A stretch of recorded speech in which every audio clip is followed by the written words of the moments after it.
today you have myself, Coach Christina, and we've got Coach Jess and Coach Tyler. And I'm trying to make sure that we start talking about topics that are going to be super useful leading into the new year, because I feel like now is when people are kind of caught in that situation where we've got big plans for once we get past the holidays, but maybe we don't really want to dive like too head first into things because we have the holidays and a bunch of shit going on. And so I feel like it's a good idea to have conversations about things where it's like, don't punch yourself in the face as you get started, right? And so today we're going to talk about building a better metabolism.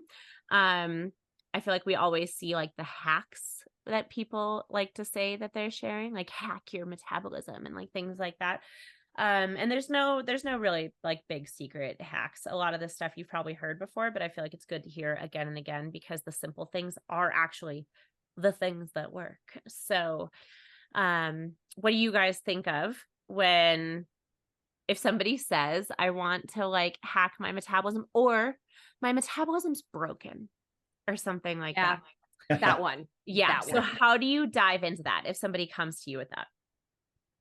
I ask them why they feel that way. And I've had a client that went to the doctor, like, cool. They went to the doctor and they were like, well, hopefully they can help me with my hormones. And I was like, whoa. We've been working together for a while. What do you mean? Because I haven't actually seen anything that like indicates for me issues. So what I feel like sometimes is that the general public is sold this idea that they are broken. Mm-hmm. And that, oh my goodness, you're broken. You need to be fixed. Yes. And then everybody's second guessing themselves and going, oh my God, I'm broken. I need to be fixed. And so they get this immediate buy-in because it creates panic. And like, I'm going to tell you right now, you're not broken. You can't break a metabolism. It can slow down, but like, okay. Also, side note, it does not slow down as you age. That's also a myth. Right. Well, it's something like, it's like 5%, I think, right? Where for women, between the ages of 18 and it was like 65, like it was like a very large range that it was like 4 or 5% decline in like natural metabolic capacity and things like that. So it's probably because they just lost muscle mass. Because as you get older, you lose muscle mass. So like, is a thing. You're just typically less active too. Yes, exactly. And that's why they feel like, oh, well, my metabolism is broken. And then I ask them about, okay, well, what's been going on in your life?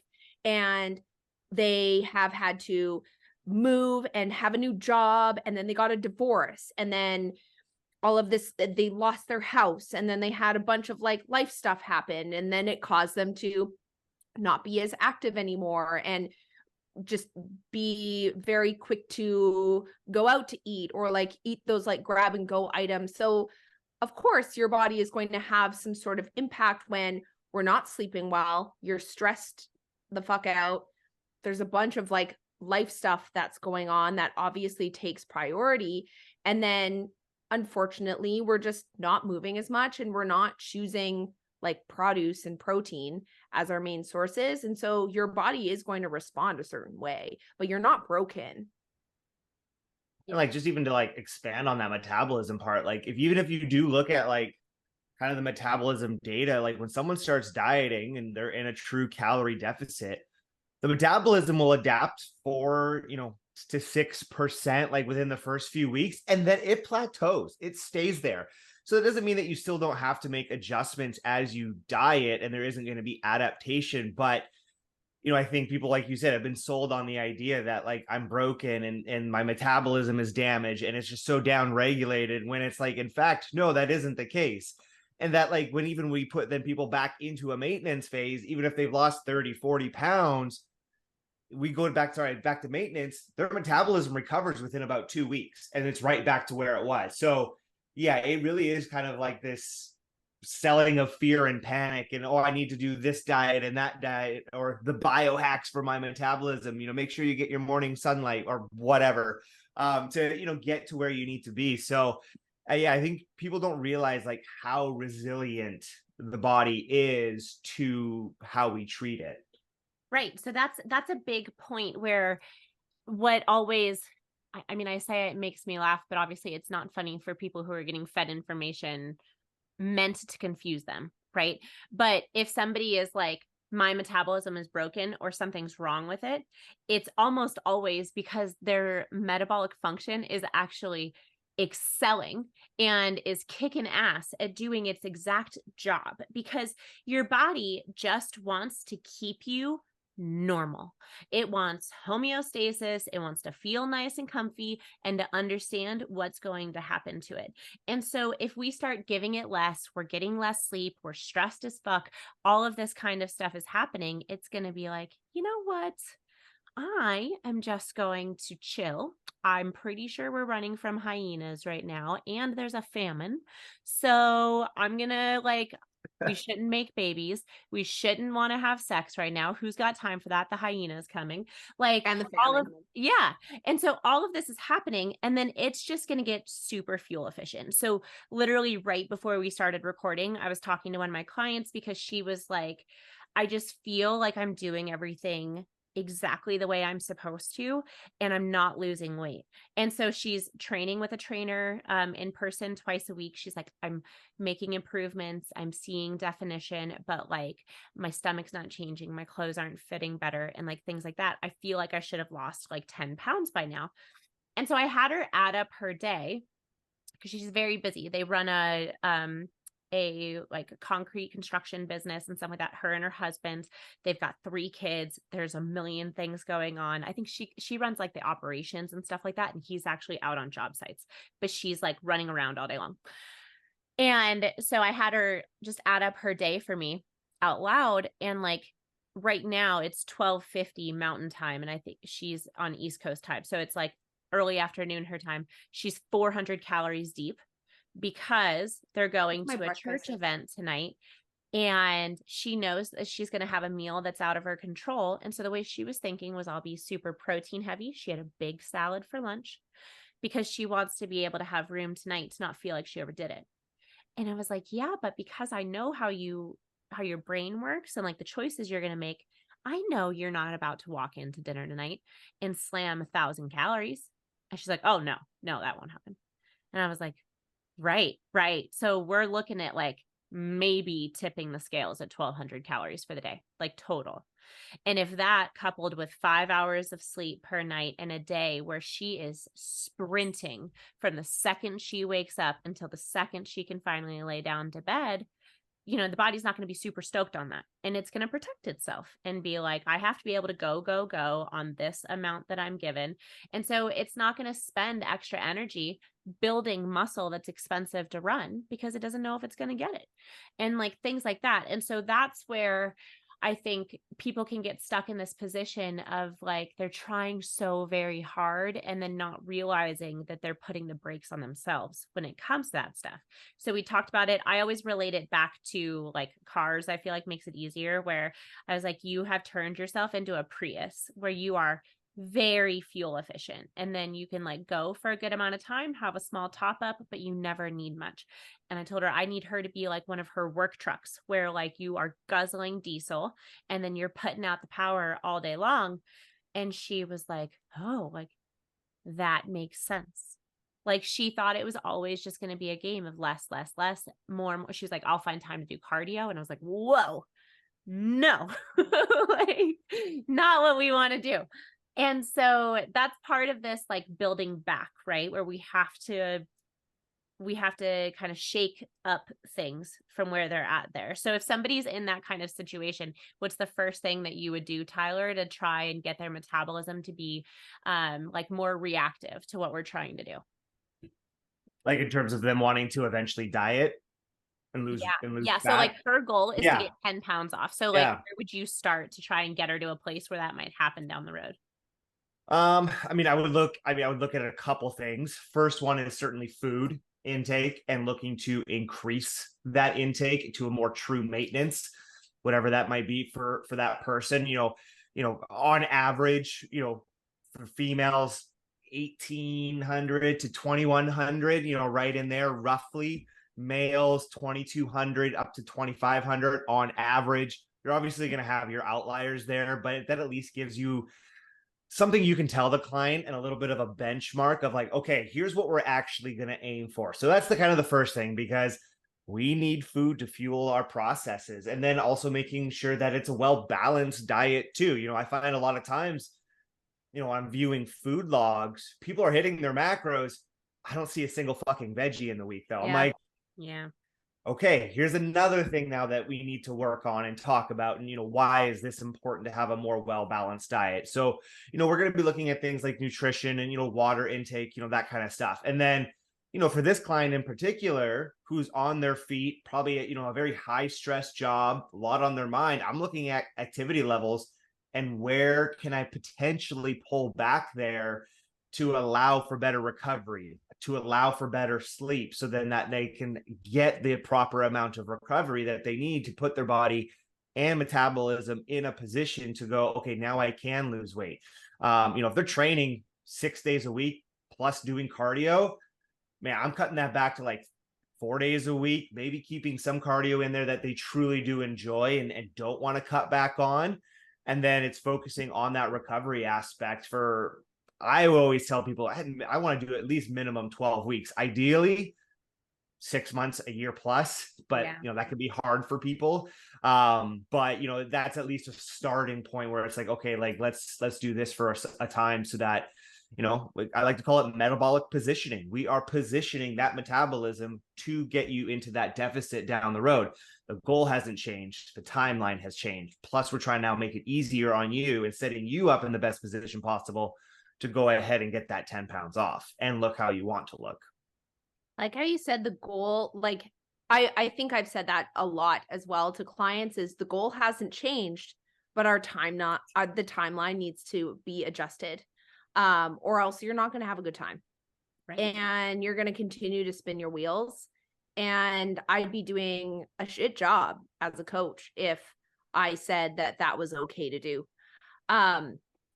And I think one of the big things that like red flag for me was the sleep.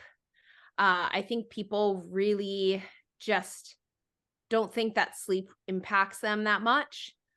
But sleep is truly the time when your body does all of its processes in terms of muscle maintenance, fat loss, recover. Like it does all of the things when you are sleeping. And so if you're only getting 5 hours of sleep a night, and I understand there's situations where like you can't control your sleep. So maybe you're a shift worker, or you have kids, then you need to be realistic about the fact that will be a limiting factor, but it is a limiting factor. And so you need to put that as top priority, not only for improving your metabolic health, but just improving your long-term health. I'm like, there are studies that show people who get less sleep do not lose as much body fat. Like in a controlled study where people are actually intaking the same amount, people who got more sleep lost more body fat. But then there's also studies that show individuals who get less sleep have greater health risks and die earlier. Like, let's talk about that.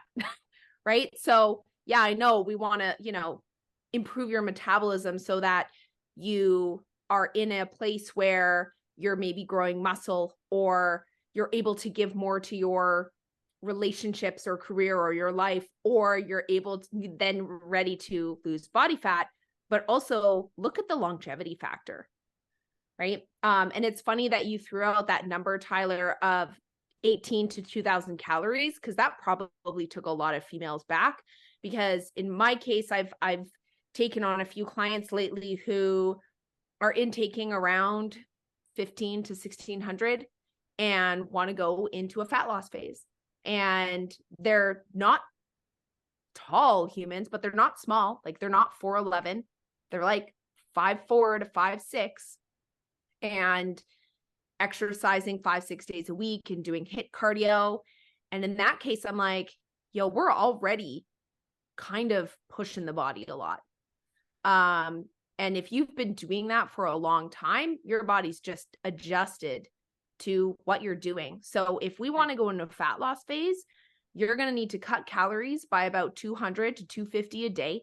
So already you are in 1,400 calories, maybe. And we have to now add cardio on top of the cardio that you're already doing. But now that's going to add more to your plate, less sleep, more stress. How long can that adherence be? Right? It's like that does not sound like a fun time to me. And fat loss phases aren't always joyful and great. You don't always want to do your cardio or hit your protocol. You want to have the freaking cookie, but it doesn't meet in your macros and cool, whatever. But like, it shouldn't suck right off the bat. Right. Right. That's like a you'll good way have of putting it. that initial shock, right? Like when I usually make a cut to somebody's stuff, I'll be like, all right, like you're going to feel this. Like this first couple of days are going to be like, oh, that sucks. But then it shouldn't be something where you're, like dying of hunger pains all the time or feeling lightheaded or something like that. And I had an inquiry call with somebody this week where she was saying that, she brought up that like looking back with her mother, that like 12 to 1,300 calories was just like the amount that you were supposed to eat if you wanted to lose weight. And so she had been trying to do that and she couldn't stick to it. And I was like, well, yeah, that's because like that's the amount of food a toddler needs to get through the day, and so she's working out 6 days a week. She's putting her body through a lot and everything. And it's like, it's not that there's something wrong with you that you can't adhere to 1,300 calories. If anything, it makes me happy that you can't, because that's your body saying it needs more, and going with that, the body wanting more. That was something that I was talking to my client about today, because she does have 3 young children and one of them is a toddler that's waking up, she said, 2 to 3 times per night. So her sleep is broken up into like 2-hour chunks with like a wake up, having to go to the baby. Tyler, you know how it goes, where like then you're fully awake because you're trying to calm them down. And then you have to go spend 10 minutes laying down to try and get back into a rhythm. And like, it just gets away from you. And so to a certain extent, there's only so much we can do there to fix it. But I had talked to her about like, if we do add in more calories, you might actually be able to get more restful sleep where your body is doing more of that work with the time we do have. And so that's where we have to look at like, what do we have that's easiest to us? Like that was my first question for her when we started the call, was like, what's the low hanging fruit? Like the thing that's bugging you that we want to work on like from the get-go. And let's start there with stuff. But like most often, to have a metabolism where we can get you out of living in sad calorie land, because no one has convinced me yet, out of all of the women and men that I have talked to, nobody actually enjoys maintaining weight at 1,500 calories per day.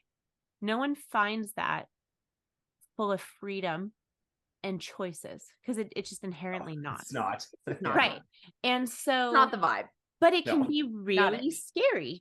I remember the first time Paul tried to get my carbs up to 200 or something, and I was like, no, like I'm not somebody who can have carbs that high, and now like, man, if I'm below like 220, I'm like, oh, poverty macros, I'm dying. Like, and then I look back, like, how did I ever do diets where I was at like 60 to 70 per day? Because like one giant slice of sourdough gets me there.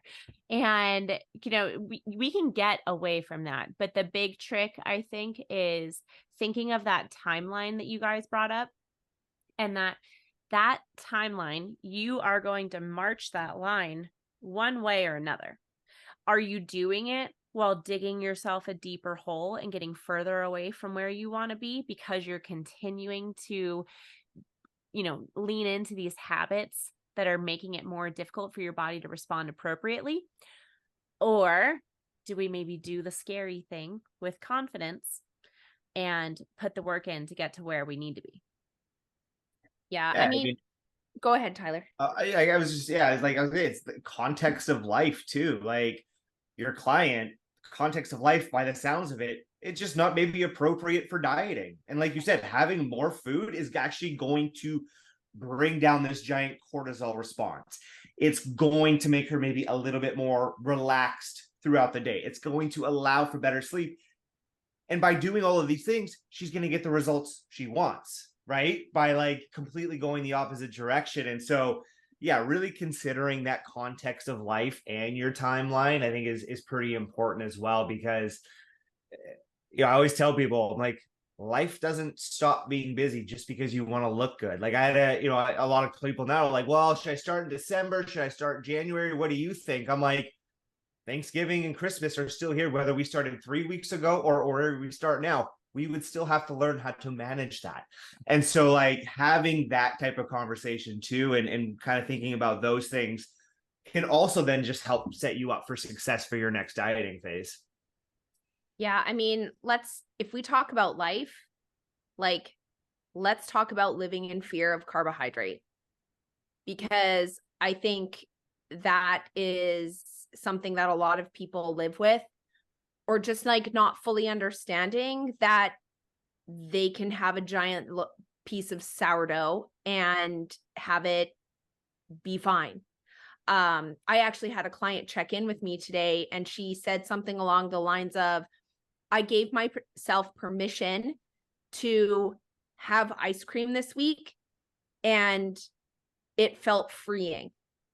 And like, for her giving herself permission, like I always am like, please have what you like to eat. Yes, do we want to have like produce and protein and blah, blah, blah. But like, if we're in a place where we're working on our relationship with food and food fears, it's really beneficial for you to realize that these foods aren't the devil, and it's okay to have these foods. Like your client, Christina, that was like, I'm doing everything right. I think a lot of times people have this idea that we think that they should only eat vegetables and lean protein.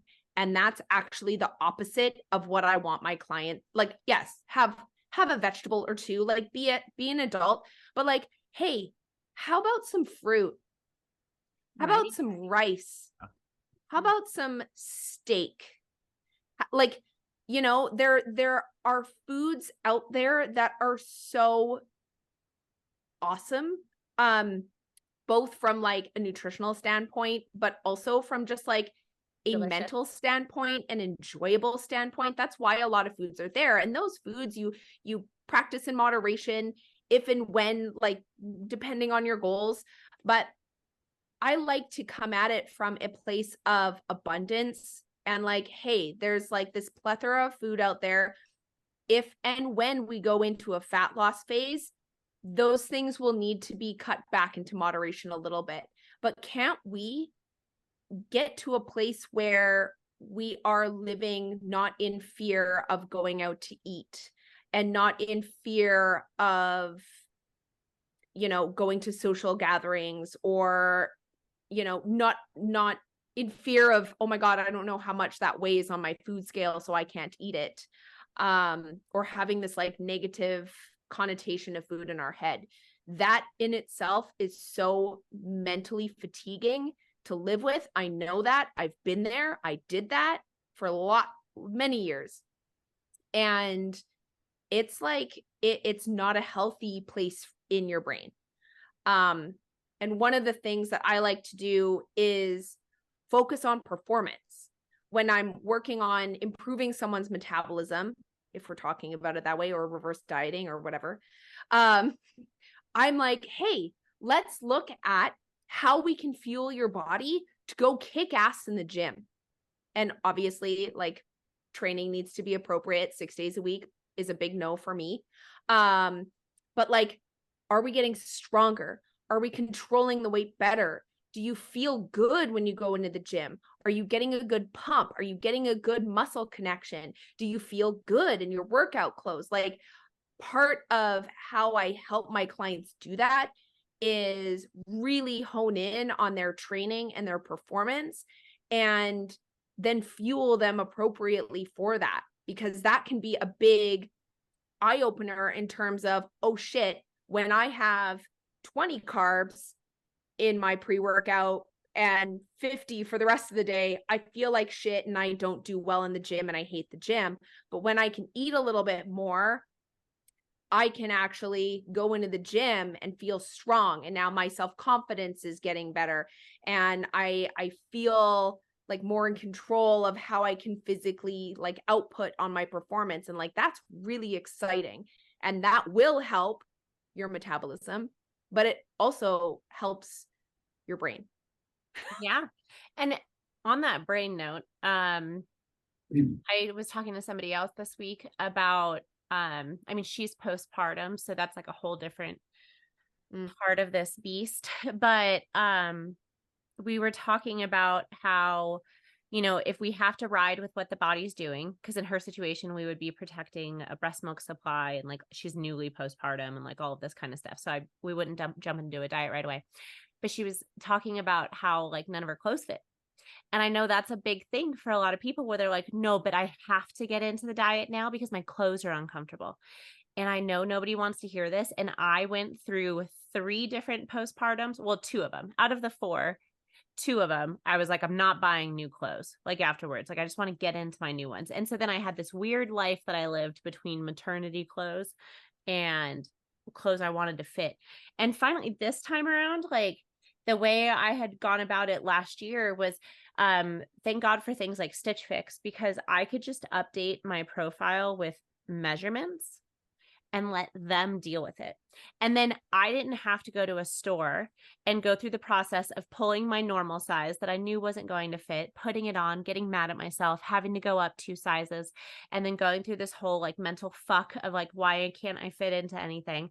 And I was just like, girlfriend, we are going to work on everything to get to where you want to be. But I am telling you, go buy some clothes that make you feel hot. Like, we don't need a whole new wardrobe.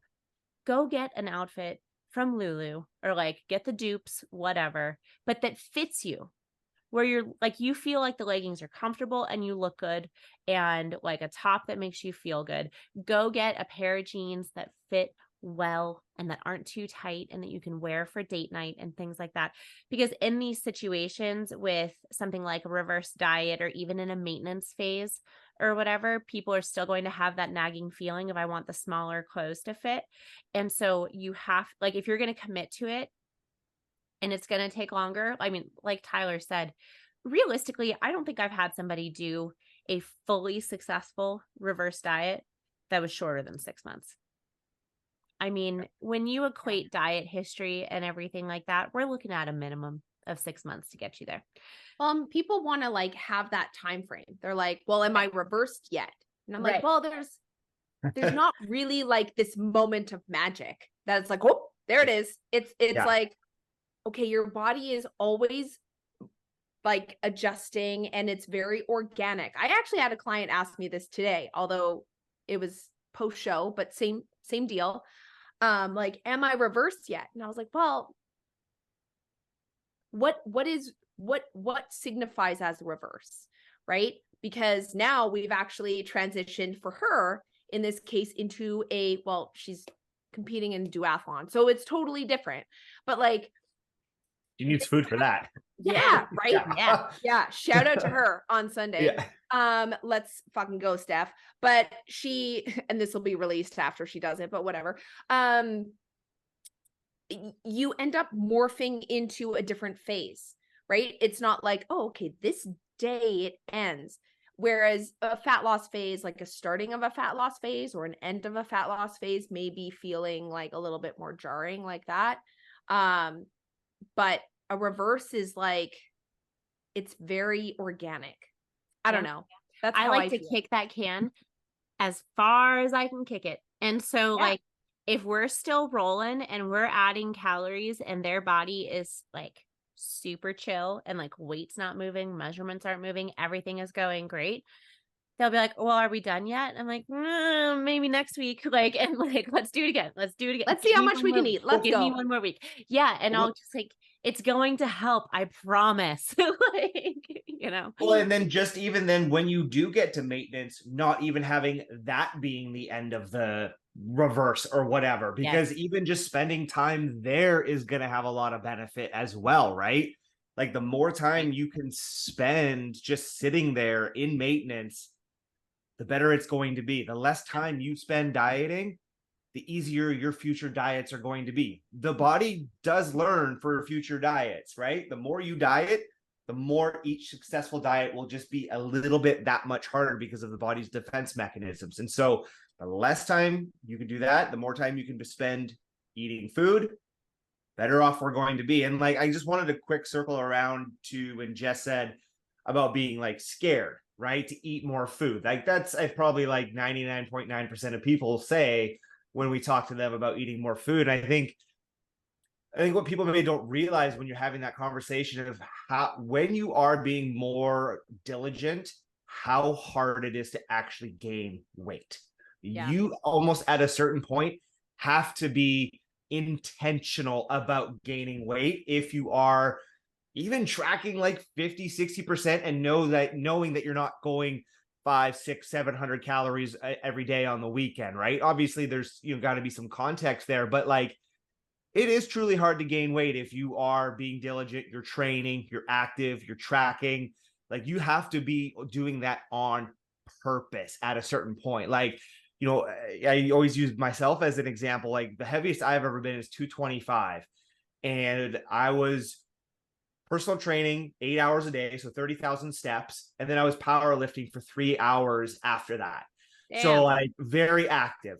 I was probably eating close to 1,000 grams of carbs, 100 to 120 grams of fat a day, and then my protein. And that allowed me to get there. So obviously I know it's a bit of an outlier, but you have to realize like it is still quite intentional to have to try and gain that body fat and that weight. So I think, kind of talking to that fear of like, no, if you are tracking, we're probably not going to gain a whole lot of weight. There might be a little bit, but we're not going to be just absolutely, getting you obese and fat. And we wouldn't be good at our jobs if we did that. If things all of a sudden run away from us, then I'm like, what are you not telling we're not me? talking about Sorry. Yeah, which is The never laws a of fun physics don't lie. right? Yeah. It's like, well, Yeah. things were fine, and then like now they're not fine. So like, what's happening? So oh my God, I had something I super wanted to like tack on to that, and then you completely blew my mind with 1,000 carbs, and I'm just dying to know. Oh, I was starting in. to like, I was like, I'd be gay. I was force feeding myself at a certain point. Like, it's like, I can't do this anymore, Paul. I have to Would that diet. help? Yeah. I was working with Paul. Yeah. It was crazy. Yeah. People will hear that and be like, I wish that was me. No, and I 100% can tell you, no, you don't. No, you don't want that. I was like so, shoving cookie dough into my mouth at night, just like trying to hit fats. Like, oh, no, it was, you it was do nuts. not wish that upon you. It was gross. It was when Vic was trying to put weight on. I'd go for pizza and beer and be fine, but right. Well, yeah. When that Vic was trying to put weight on, he didn't want to chew anymore. He said was his thing. Like it got to the point where he was like, I'm so sick of chewing and like having to focus on the food that way. But I think that so now I remember what I was going to say with it. One of the things that I like to like be able to do when I know we're probably like approaching the end of a reverse and like we're solidly in maintenance. If I know they have a fat loss either for a prep or whatever they're planning on doing, if I know we're going to enter another dieting phase, I like things to get messy. Like I will intentionally do that to their plan. And so that's where I'm starting to introduce 1 to 2 untracked meals. If we're super rocking it, we're not even tracking on the weekends anymore. We're just tracking during the week. I'm encouraging things like get dessert after dinner on your date night. I am muddying up the water as much as I can to see how their body responds to that kind of stuff. And then if it's going really well, that's again when I'll, maybe they'll be like, okay, but are we ready? And I'm like, yeah, but aren't you having fun? Talk to me next week. And like keep pushing it. Be like, we want to live this, because then sometimes when we do jump into that fat loss phase, just the act of cleaning up again, not even reducing calories, but cleaning up and tidying things can get us moving in the right direction. And so I think part of the building it better and stronger and things like that is getting to a point where you know, if a meal that you can't fully control, either it's at a new restaurant or it's at somebody's house, if that is giving you like immense amounts of anxiety because it's like, oh my God, my body's going to balloon up 4 pounds and it's going to take a million years for it to come off. We're not in a very like stable place. Resilience. Yeah, resiliency. Yes. Mm-hmm. We're not there. Now, like me deep in just living my life season, I know if I go get Mexican or something like that, or like a burger, I'm probably going to be up like 3 pounds the next day. But after all the years of going through this, I know that by day 3, I will 100% be back to normal if I just go back to my normal life. You know what I mean? So that's something to like keep in mind too, that fluctuations are going to happen. But if it's like, oh, well, if I release the reins at all, or Jess knows this, if I can't work out for any given period of time, my world is going to crumble and I'm going to put on 10 pounds. We're probably in a place where we need to work on things because the body shouldn't be that reactive. Yeah, I was going to say like a reactive body is also a bit of a red flag for me. And like I have a client who came to me. She's not lifestyle, like fresh off of a very, very tumultuous prep, but also she had gone through various very rigid like meal plan kind of dieting phases before. And because she had the past of being in this very rigid place where she only ate like 4 foods and really intensely dieted and etc., her body's resiliency, this was a year and a half ago. Her body's resiliency now is still struggling. Even after an entire, so we reverse dieted up and then we maintained, but then we maintained and then we grew. But like her reverse diet wasn't a super good time, but like her body's resiliency is just very, very low due to past dieting stuff. And so when we're looking at metabolism and how do we quote unquote repair it, or like build it back up, I always like to use the term resiliency. You want your body to be resilient to life, right? And it's not always going to be optimal. And that's why resiliency is great. And so the longer you can spend in, even like you said, Tyler, a maintenance place, magic happens in maintenance. Yeah. Because you're building your body's resiliency to consistency.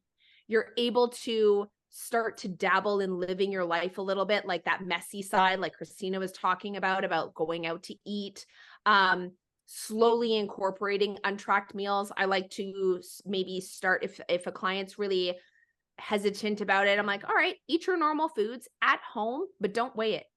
And don't track it. Don't you dare track it. And don't you dare weigh it, but just have your same food, like eat it.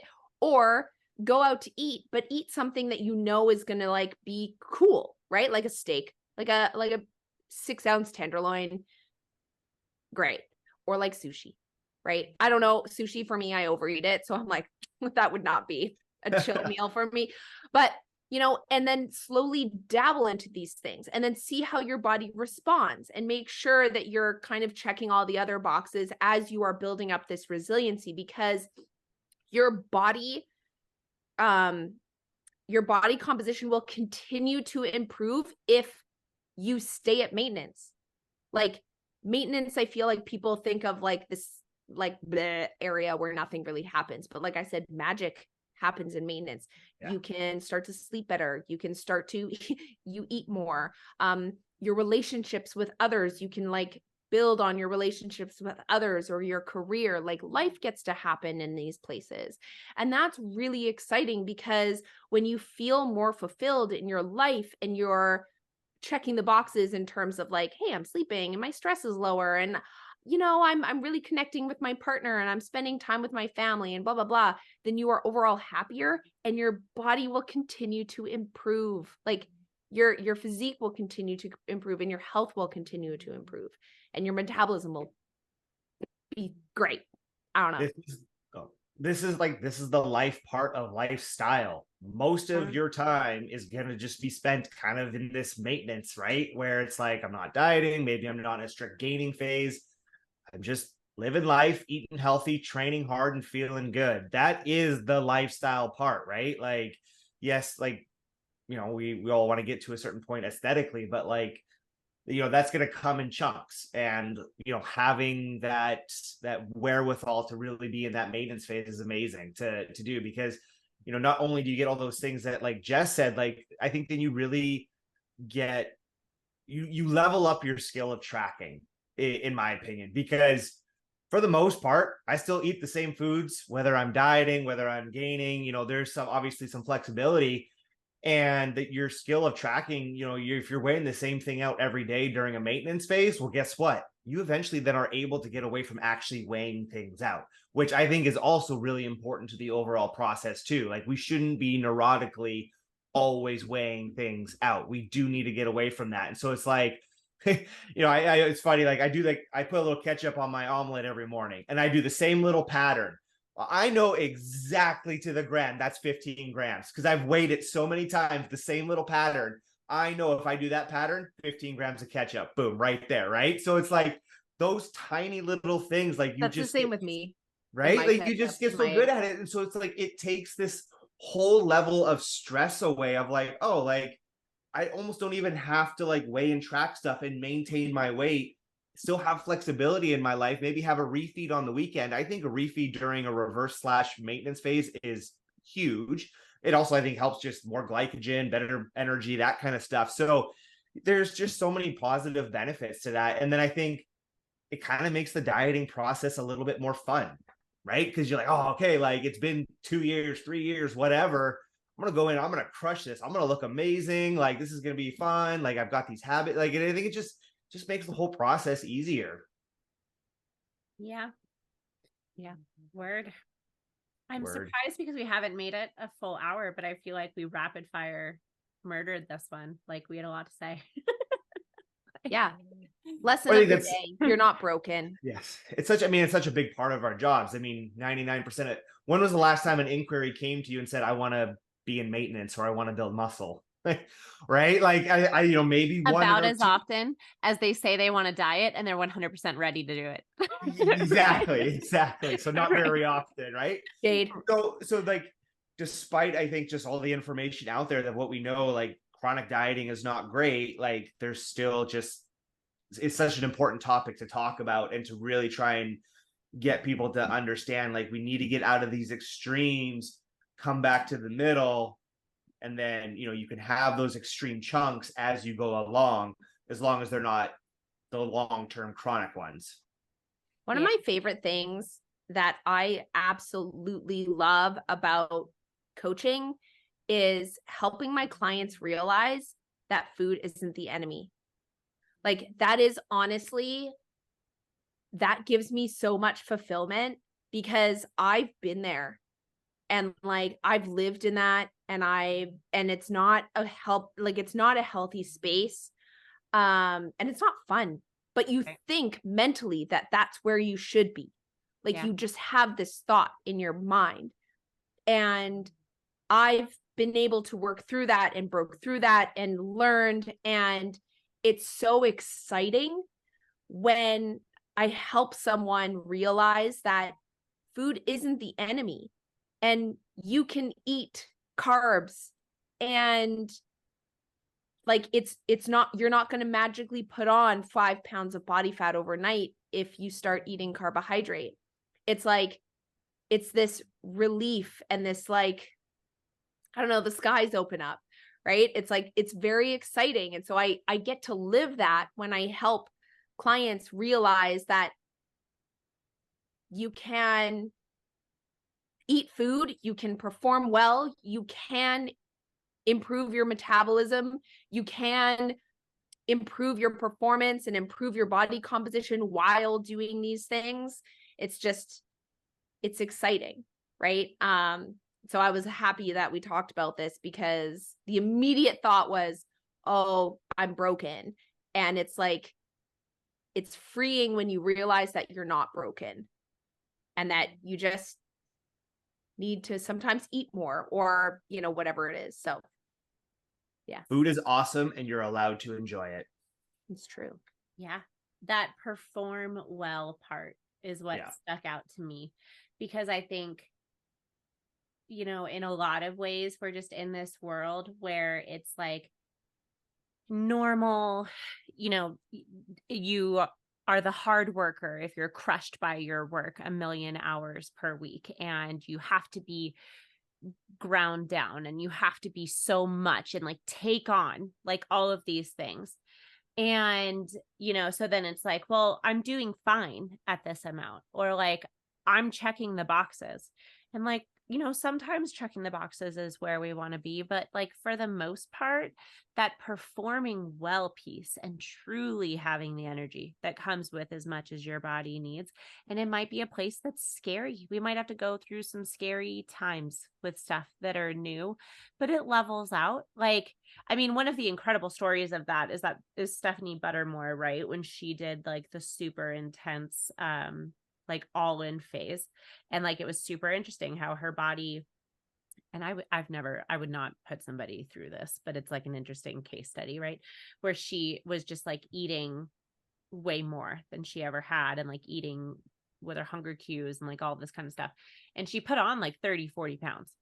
But then eventually she was like paying attention to all of these things and still performing in the gym and like stuff like that. Her body was like, okay, wait, never mind. I don't like this. And then it fixed itself and like regulated with stuff. And so there's so many mechanisms like at play. And like that is the opposite extreme, right? Like what she put her body through is a completely different situation that, like I said, I don't recommend that, but it's an interesting thing to look at and be like, oh, even then the body will be like, wait, I don't need to be this either.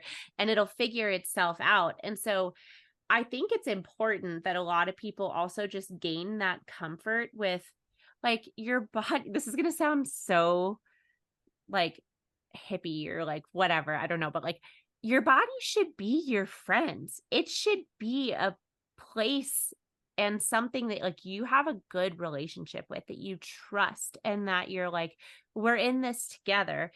Because I talk to so many men and women where like it is 100% something they are fighting. They are in the fight of their lives, and it's like, fuck you. You're not what I want you to be. And I'm going to force you into being what I think you should be. And we never win that fight. Like we're just not going to win that fight and come out of it with any form of mental health. Like, and we're probably going to downregulate a whole bunch of physical health markers like at the same time. And I think that a lot of success in so many different areas of life comes from looking at it like, all right, I am going to go with the flow to a certain extent with this, and I'm going to ride it and like see what we need to do, work together, choose something different to tell me that I'm awesome, because your weight should not be the only thing that's telling you that you're awesome, and lean into that in a big way. Like I'm a huge fan of big time strength training. Like we're going to lift heavy as fuck. We're going into the like 1 to 4 rep range, and I want to see what kind of magic you can happen, because a lot of people don't ever like test that kind of stuff, right? Like we're in that 15 rep range. We know that one a lot. But what happens if you put something on the bar that legitimately you're like, I might die on the squat, but like you do it anyways. Yeah. Like, you know, and I think it can be huge, but it's scary, just like the other part of stuff. And sometimes we just have to do the scary thing and see how that goes, because I'd much rather live that life where I have that feeling in my stomach where I'm a bit nervous more often than sitting bored and comfortable.